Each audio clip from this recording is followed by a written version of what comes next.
something that has been concerning to me is the Biden-Harris administration's targeting of Catholics in Richmond for being so-called extremists.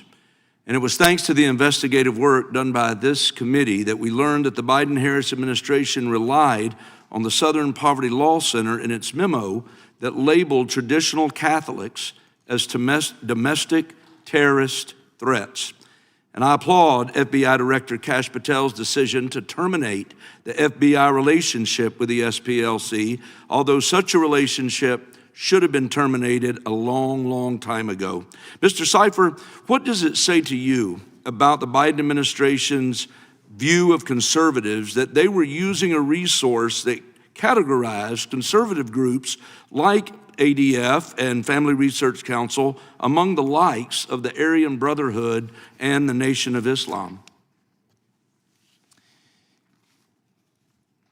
Mr. Harris, thank you. What it shows is that the Biden-Harris administration did not truly care about what most Americans believe. Turning Point USA represents what most Americans believe in the nuclear family. They believe in law and order. Those very things are the things that the SPLC uses in their very biased approach in targeting and labeling Christian conservative organizations.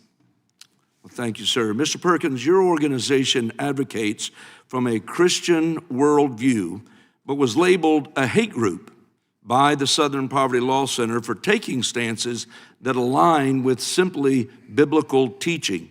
So I want to ask you a few questions, Mr. Perkins. Is the Christian worldview hateful? No. Is affirming that there are only two genders hateful? No. Is believing God created marriage between a man and a woman hateful? No, it's the reason we're all here today. Is the Christian worldview that teaches the very morals upon which this nation was founded hateful? No, sir. And does disapproving of someone's actions mean that you hate them? No. The definition that the SPLC holds out is one that's trying to prevent violence. Words are not violent. When you're having a disagreement over public policy, you should be free to do so.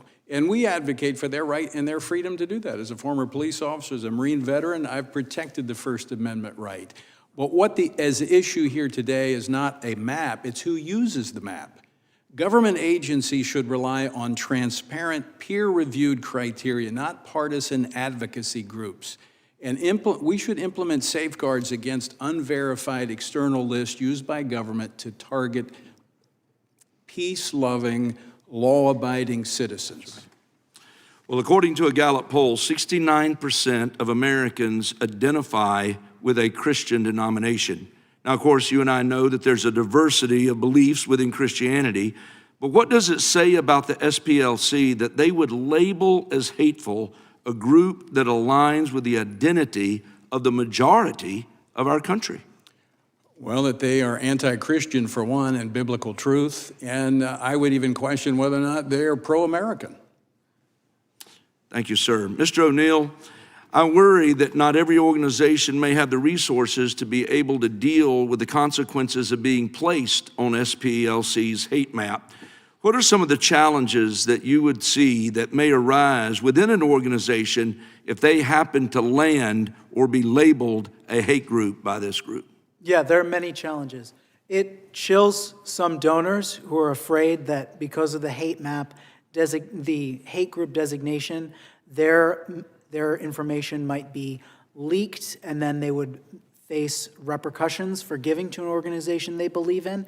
But there are also, I have a list here of Alphabet used it for YouTube as a trusted flagger. Amazon Smile excluded conservative and Christian. And by the way, not always conservative and Christian. There are some very nonpartisan and even left-leaning groups on this map. But they excluded them from Amazon Smile. Benevity, which works with hundreds of companies to determine where their employees can give to charities, has bragged about using the SPLC hate map to determine which nonprofits can receive money.